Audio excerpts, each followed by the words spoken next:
There we go. Hi, everyone. My name is Ramon Gill. This is the Comic Arts Workshop. Thanks for coming out tonight. Tonight we have our guest, Niall O'Rourke. And I just realized I've been putting an apostrophe on the O'Rourke. I'm not sure if I was supposed to. So anyway, Yeah, that's fine. Yeah, that's cool. Niall, I have been texting for like a year or two now about the industry and about jobs and things like that. And he finally got himself published by is it Scout? Was it Scout? Keen Spot. Keen Spot. Okay, got it. But I Yeah, think you were looking at Scout at one point, right? these guys. There Yeah, you well, should we go into that? I don't know. let's just go with the question. I sent you the questions, you got the questions, right? Yeah, So anyways, yeah, let's get started and I'll talk about a little bit about the workshop, this group later on afterwards. So we're recording now. right. So Niall, please tell us a little bit about yourself and your career path in comics. Well, I would have say like maybe since I was a teenager, I wanted to become a comic book artist, creator. Fast forward to when I moved to the States, the first couple of years, I kind of got lost here with work and life and everything else, and then I kind of it's like anything with art. Art will always pull you back into it. So I got back into it big time. Went to New York Comic Con. When New York Comic Con moved to the Java Center, that's when I really started making a push, bringing my portfolio every year and getting critiqued, and of course, expecting the best and getting the worst, because I wasn't getting anywhere really. I wasn't ready. 2019 was probably the last year that I kind of had like the light bulb went off in my head, and I said, I really need to up my game here, and maybe I'm coming at it the wrong way, where I'm trying to just go straight to Marvel and DC, where it's not the way to do it. Creator own is the way to do it. Someone had mentioned to me that Kickstarter is like the new king in town. Maybe you should try your hand with that. Get together, get a book together, and create your own IP and go from there. Which is what I did during COVID. Of course, that had a silver lining for me, in a sense where it gave me all this time in the world to actually focus on creating my own ideas. So I created my first book, The Crying Boy, which is actually out tomorrow. Been a long road, but book one is out tomorrow from Keen Spot, and thanks to Rob Moran and wonderful artist, and Justin Birch, the letterer. We're finally bringing that out tomorrow. Squish and Squash came out last year, and that was that was kind of strange in its own way how that came first, but that's just the way it goes. Yeah, so that was the beginning of my journey into comics. Was really, it really changed in 2019 when I saw where I was going wrong. How do I fix this? So I'm on a path now. I mean, as I said, Let Crime me Boy ask, was out tomorrow. Squish and Squash is on book two. So how it's many pages go ahead. for Sorry. each issue? So Squish and Squash is floppy. It's 22 pages per book, and it's serialized. You can jump in at any time. Um, we're planning on doing 4 books and take it from there. Mike Hartigan. I teamed up with Mike Hartigan, a New Zealand-based artist, fantastic cartoonist. He's going places already. I think he's already got a couple of book deals and stuff. Um, I was so lucky to get him on board, because I don't think he had any deals at that time. He was like me. He was trying to break in, and he was eager to jump on board and get this going. Yeah, Squish Squash, and he helped us. He designed the characters and they gave him all the freedom in the world. I co-created on the book, but it's it's as I said, it was a great collaboration with him, and I really looked out finding him. I just happened to find him on Instagram because I see he posted this thing called Marvel Monday every Monday, where he lets other artists post their art on his wall, and I was following that for a long time, and I said, "Wow, this guy's amazing! Why isn't he not working for like one of the top companies? But he will be probably. You know, You said earlier you were trying to get into the traditional way, which was Marvel and DC. So Squish and Yeah. Squash did not look like something from Marvel and DC. So were you trying to do more superhero stuff back then? And what made you decide to do something that's much more, I guess, all ages? Well, when you're submitting to Marvel and DC, or even like 2000 AD, which is one of the companies that I would be submitting to as well over here when I was living in Ireland. It was a big British comic book called 2000 AD that had Judge Dredd. So that would have been like a huge influence on me as well. So I would have been sending samples to them. But yourself, like you're sending samples to companies that has to be relevant to what they're putting out. So I'd be sending Batman, I'd be sending Spider-Man or Star Wars or Judge Dredd. But I mean, I wasn't getting anywhere. You'd never get a reply most of the time. And if you did get a rejection letter, you might as well frame it. So what Squish and Squash came about pretty much because I needed a comedy chaser after working on the Crime Boy for so long. It was a almost a 3-year project, and I was like, I'm in this like dark supernatural world set in Queens. I kind of needed to escape from reality a little bit, so that was a perfect outlet for that. Set in a sci-fi adventure series set in space. You can't get any further away from that. This is true. This is And true. Now, let's go further back now. What made you decide to go into comics or graphic novels? Why are you a fan? Why this kind of I've work? always, when I was It's not easy work, you know. just because I've always been creative, and I'm sorry, just always been creative. Always,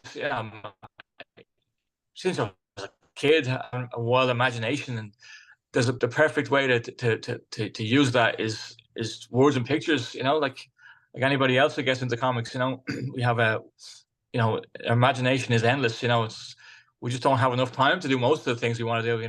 But yeah, that's I've always dreamed of working for Marvel and DC Comics. I still do to this day. It's like it's maybe a romantic ideal, but it's like to see your name in print with that what you call it box with Marvel Comics in the corner is like always been a dream of mine.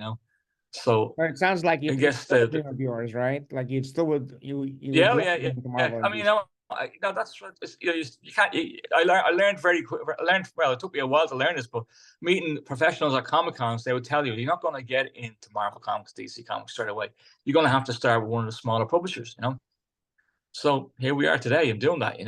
But I'm actually lucky that I'm with a small publisher that's actually let me do my own stuff rather than working on their IP. You know what I mean?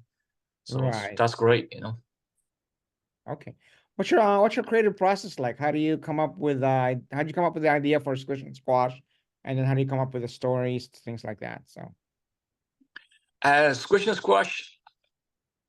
I I was at Baltimore Comic Con and I saw Mad Cave had just acquired Paper Cuts. So I was checking out Paper Cuts and I was checking out what was going on with the all ages categories and stuff. So that kind of gave me an idea, maybe I should pursue an all ages book. So I was still on it for a few months, and then one night I was going to work and I just came up with the name. I came up with a name. I didn't have any story. I went to work that night and said, "Oh, hey, Squish and Squash. What could Squish and Squash be about?" I'm like, they sound like animals. They sound like little animal characters. Let's do all universe about animals. Let's set it in space and let them be like rescuers. So I went from that, and then it just snowballed.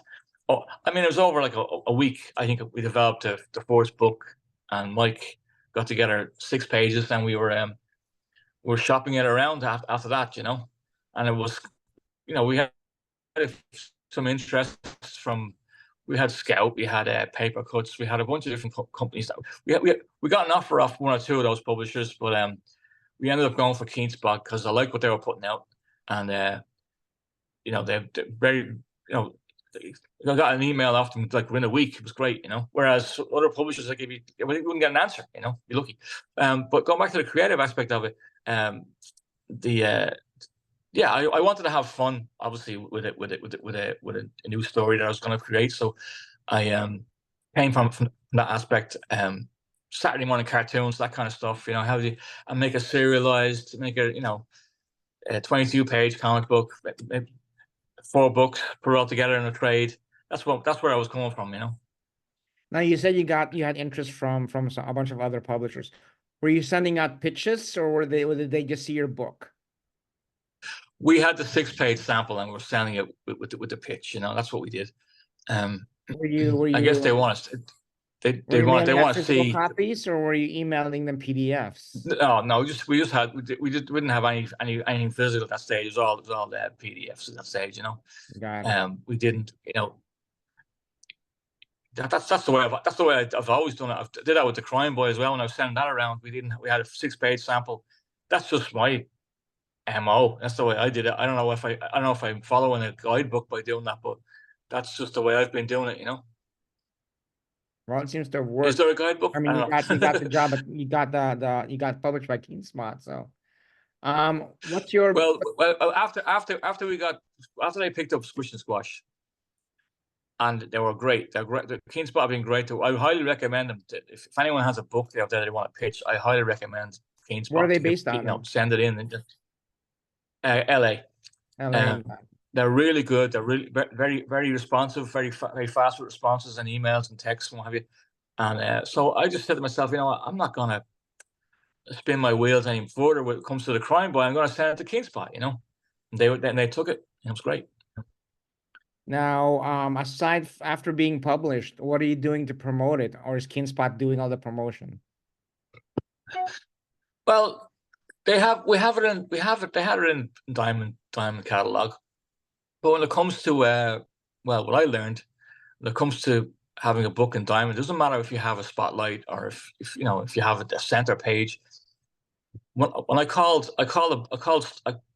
somebody gave me the top 50 stores in the United States. I emailed them all, and I never got a single response. So I decided I'd call them all in a week. So I sat down and cold called all these stores and explained my story and explained the email I just sent them, and they already had a PDF on their email if they wanted to check it out. So a bunch of stores told me that when it comes to the catalog, they don't actually go past a certain point in that catalog. Once they hit like Marvel, DC, maybe Dark Horse, or everything in that catalog, they won't even browse through it.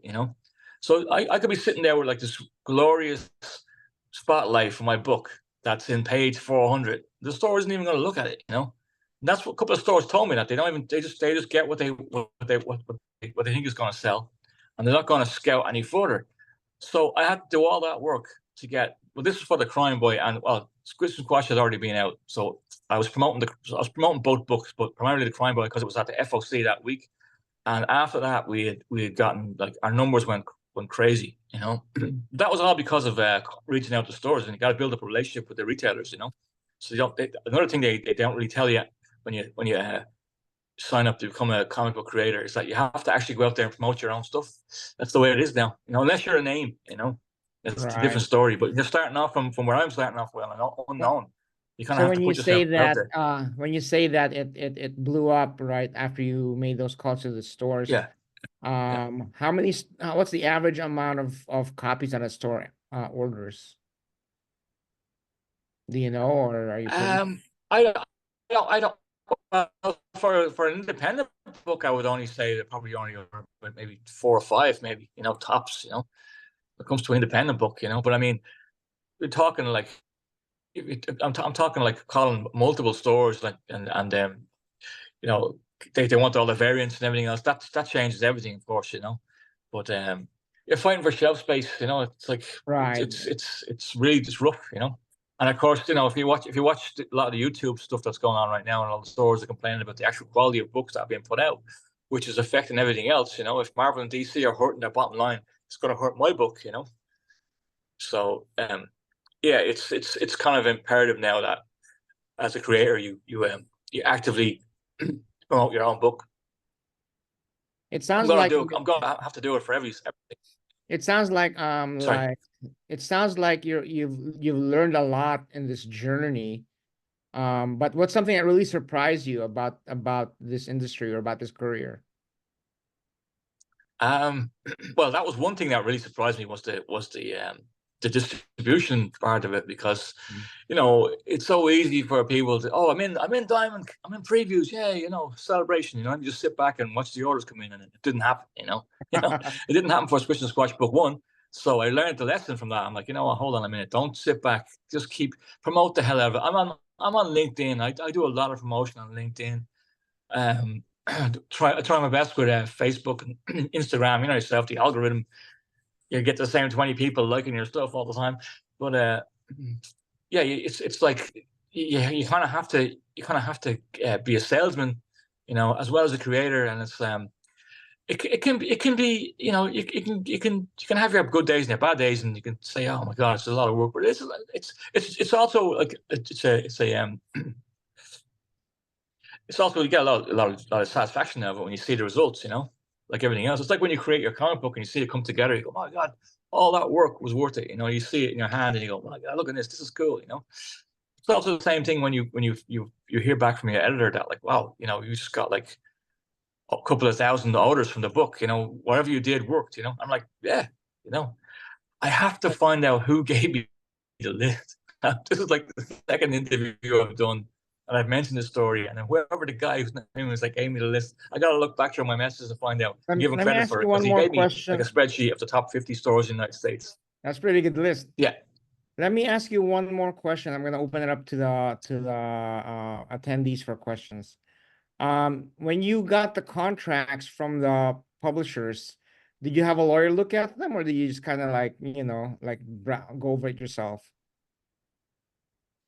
This particular time I didn't, because I'd had a lawyer for a previous publisher that I walked away from, and the contract was pretty much word for word, and the things that he was asking to change were minimal, So when we got the contract from Keenspot, it was very, very straightforward, and yeah, we signed it. It was no real, it was no real, like, it wasn't like a telephone book. It was like a 2-page contract. It was very straightforward.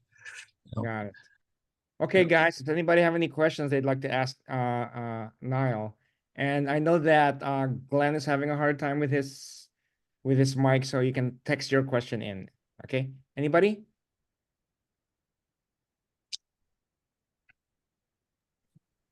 Yeah, sure.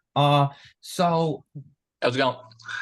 your your I'm trying to figure out how to start this.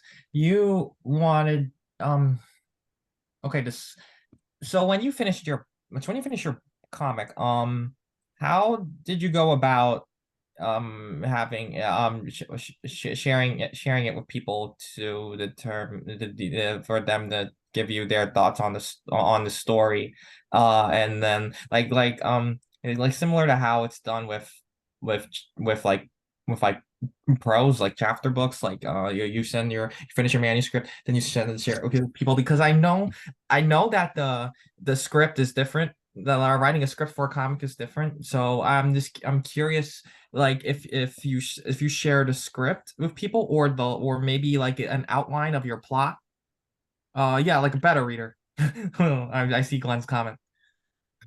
Um, when I wrote the script, did I send it to somebody? For Squish and Squash, I didn't. I was pretty. I mean, I might have given it to my wife for spelling errors and stuff, like editing and stuff. When it comes to storyline for Squish and Squash, I kind of like kept it close to my chest, and like, because I thought the story was fairly strong. The Crying Boy, however, my first comic book, my first series, I did share that with people to get their feedback on it, which is always, I mean, it's a highly recommended, because you're too close to your own work to see the mistakes that you're gonna make. Sometimes you got to step back and maybe give it some breathing space and come back to it and change it a little bit. But I didn't really have that problem with Squish and Squash. The story just evolved. It became, I just had so much fun writing it. So yeah, I mean, if you're asking me who you send your, you ask me who you're sending your manuscript to, I would say somebody who writes comics, or someone who's a writer, maybe, rather than someone who's not. I mean, that'll be the only thing I would tell you to do. Well, I mean more like, do you Yeah, I mean, I mean, like, do you share oh, sorry. the maybe the outline, if you've written an outline for your comic, for the story of your comic, or do you you share the script that Oh, you you mean the to the characters? artist? You mean, are you talking about to the artist or to the to? So you're asking me? Well, beta readers. To beta readers. I'm just curious to know how this works for comics. Like, what you are more likely to send, if not the actual comic itself. I'm not so sure. I'm actually not. I don't actually do any. I don't actually. I'm familiar with beta readers. I'm not even. I don't even go that route. I just do it. Oh, okay. I just get it done. You know. Okay, got Okay. high five right there. Niall. I do the same You know, thing. I hardly ever use beta readers. I've Okay. never even heard this before until now. Thank you for filling me that in. Okay, yeah, sure. Beta readers. I'm like, okay. Well, I do have another question. I think now that you mention that, I think that the concept would kind of hold you back a little bit. You know what I mean? Just do it. Don't don't worry about beta readers. Just write it. You know. I mean, if what stage of the process are you in? Are you writing a comic book yourself, or have you done it already? I'm actually writing a graphic novel right now. Right. I'm actually really confident with my story. I'm like on so much fire with it that Right. I'm actually trying to write like a graphic novel series, and Okay.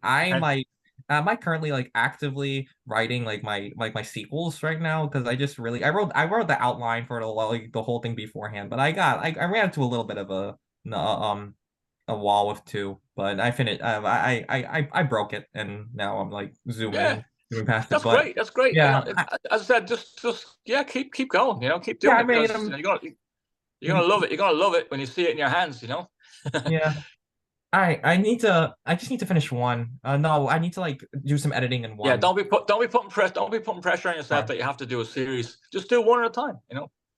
Oh yeah, definitely. Yeah. I just want to finish. I just want to finish editing one. There's some things I'm not quite happy with one, and then Right. before I start sharing it with people, so I was just curious to know, because I also write chapter, but like prose. So Right. that's why I'm approaching it like this. Um. Niall, you have another question? Oh yeah. Just one more question.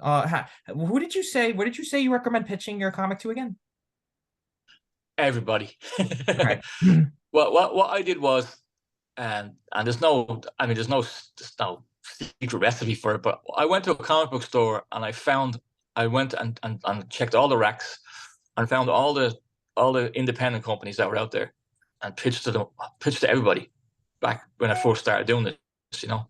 And when I was in the comic book store, I saw this comic book called Toy, and it was by KeenSpot. I'm like, wow! And I checked them out and checked out the catalog on the back of the book, and they had everything was pretty much all ages. They had a couple of other stuff in there, but mostly all ages stuff. So they were a perfect publisher for me to pitch Squish and Squash to, you know. So that's what you should do. You should go see what publisher you think suits your type of book, you know. But I mean, I wouldn't say I can't recommend this publisher over this publisher. I would suggest that you should submit to everybody and see what you know, see who bites, you know. Okay. Thank you. No problem, no problem. And you know, if also like, yeah, I mean, there's plenty of resources out there to find editors and stuff. You know, if you go on LinkedIn, or if you even on social media, you know, get talking to people. You know. Hey Niall, is KeenSpot publishing both your books? Yes. Okay. Which book did you approach them with first? Squish and Squash, because I was with another publisher with the Crime Boy before I decided to leave.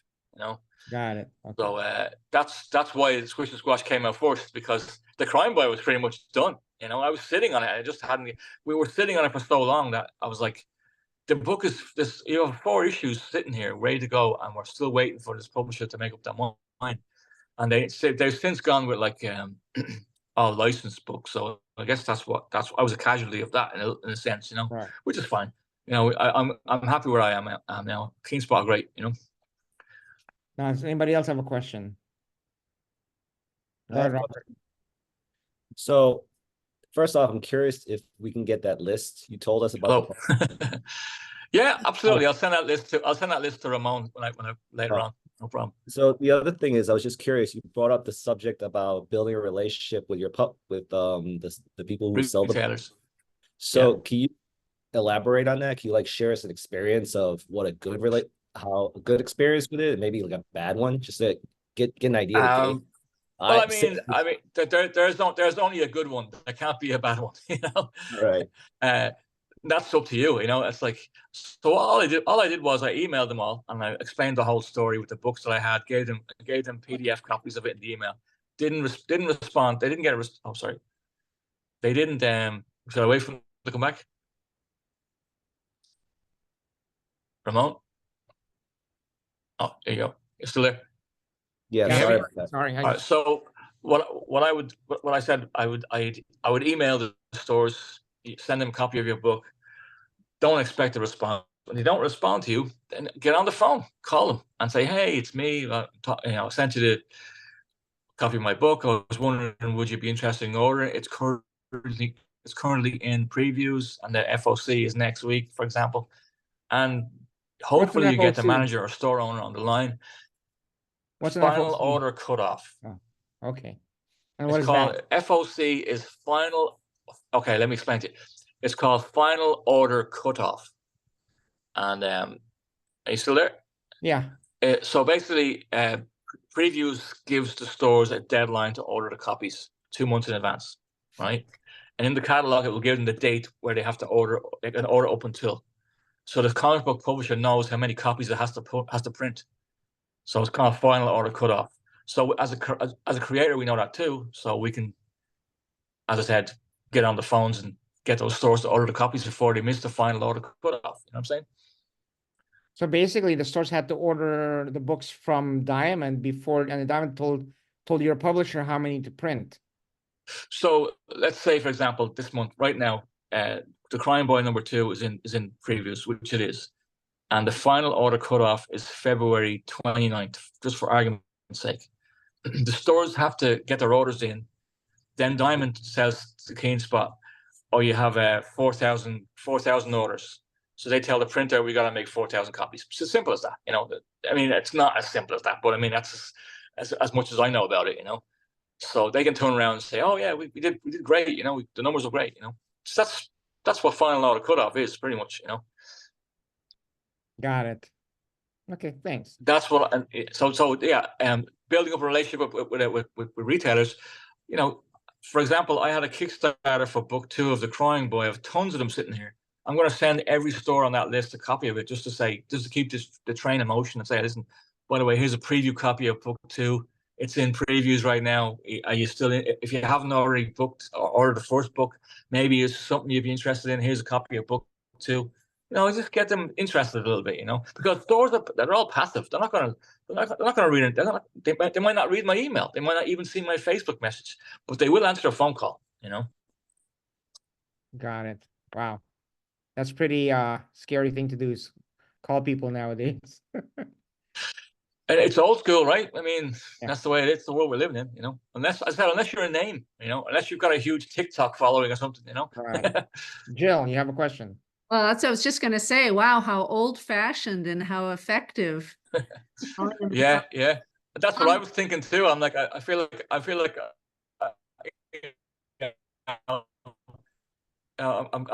the insurance agent call. You know? I was going to ask you, so Can you hear me? Yeah, I can hear you. I was going to ask also, when you started writing and you got the idea for the one, did you start thinking, and the next issue will be this and this and this? I'm thinking ahead 10 10 comic books, or did you just stop at the one? It's 4 books. I was thinking with 3. 4 I'm just finishing up right now. Cool. Yeah, but when it came to my horror story, I had everything written out. Okay. You know, for the kids book, because it's serialized, the pressure is not really on me to plan ahead so much, you know. When it comes to a horror story where it's 4 chapters, yeah, I had everything planned out, you know, to the very end. So I mean, it might have been small adjustments along the way, but pretty much the story stayed the same. That's one of the things why it's kind of refreshing to work on this kids book, is because but because of that reason, there's not much pressure to have a 4-story arc. Each story is its own individual, like watching it's a serial. It's just watching this Saturday morning cartoon show, a different adventure every week, kind of thing. The two books are so far apart in terms of genre and different audience. I wanted to show some range here. Got it. Does anybody else have any questions? I have another new project in the works right now. So what's that's the genre? another science fiction. Science fiction. It's kind of like Battlestar Galactica meets Transformers. Okay. Now, how do you find so you have an idea you told us how you found the artist for Squish and Squash. How did you find the artist for Crime Boys? And how did you find the artist for this new project? The new project, the artist has yet to be determined. I have two in mind, including myself. Of course, I'll be doing covers, but I haven't decided on who's going to be the actual interior artist, and I also have to find out if they're available. But that is the next hurdle. Now, I have one artist who's very eager. What's your deal with them? Are you hiring them work for hire and you own everything? Are you splitting the ownership? No, my recipe for success so far has been co-creator, because it's in there.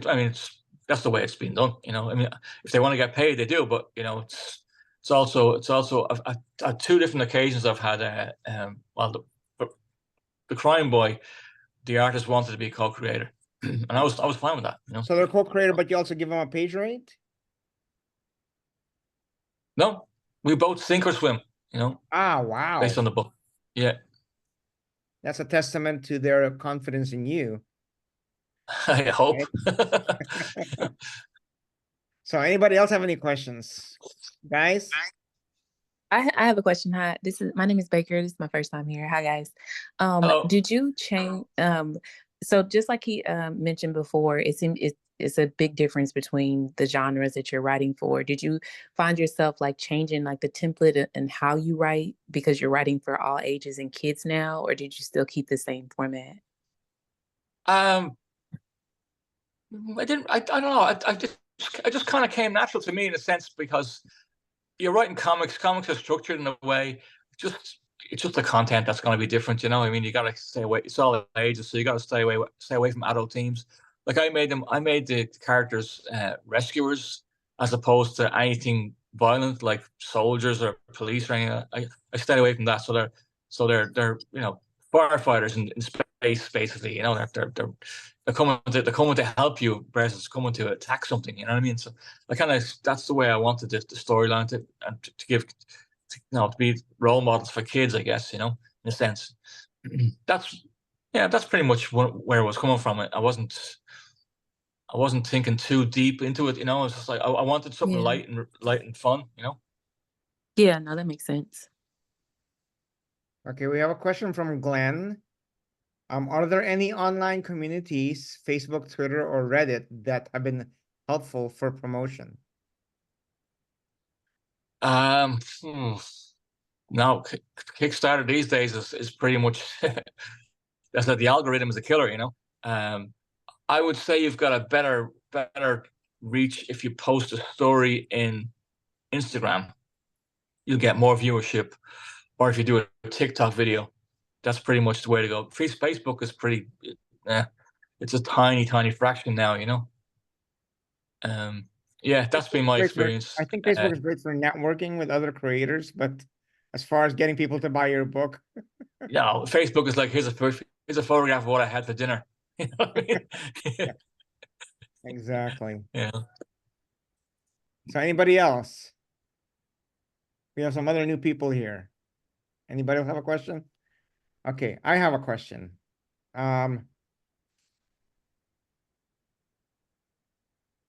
If one of the things I usually ask is, what is the brutally honest piece of advice you would give to somebody who wants to do what you're doing?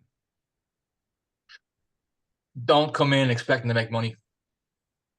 You're doing this for a labor of love. Make sure you have a job. Make sure you have something that keeps the lights on. Don't come into comics thinking you're going to make any money, because you might make something, but it won't be enough to quit your day job. Unless you work for Marvel and you're a big name. But comic books is a labor of love.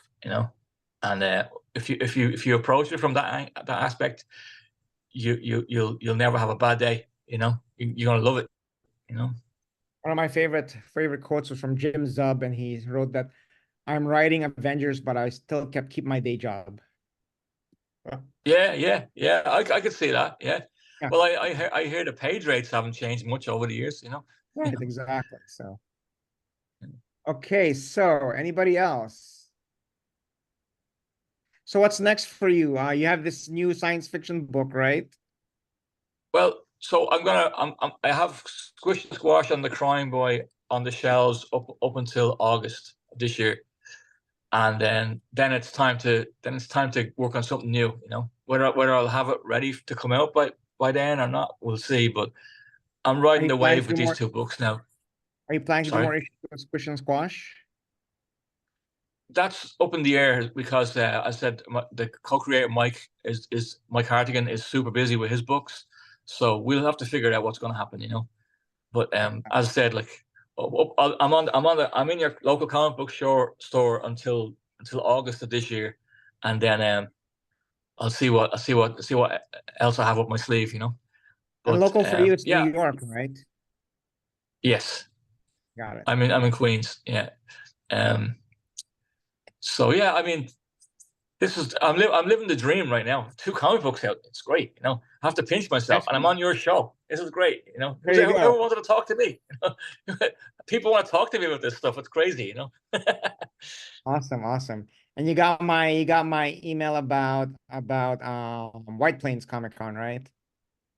Oh yeah, I'll be down for that. That's close by. Yeah, cool. Thank you. In person. Okay. I think unless anybody else has any questions, we're gonna wrap it up. I have some announcements to make. We're good. Is there anything you want to ask? Thank you very much for your questions. Sorry? Is there anything you want to ask these guys? Well, what are they working on? The last man and the lady, are they working on books? You guys answer that. And Glenn, you can type your answer. Glenn, I know Glenn's working on a graphic novel, but the other 2 guests you had on, are they working on something? Tyler's always working on stuff, and Jill, I think, are you working on anything right now? Yeah. I'm always working on something. Finishing it is a problem. Then I get another great idea. Oh my God. And I'm off there. Do you ever have that problem? Oh yeah, always.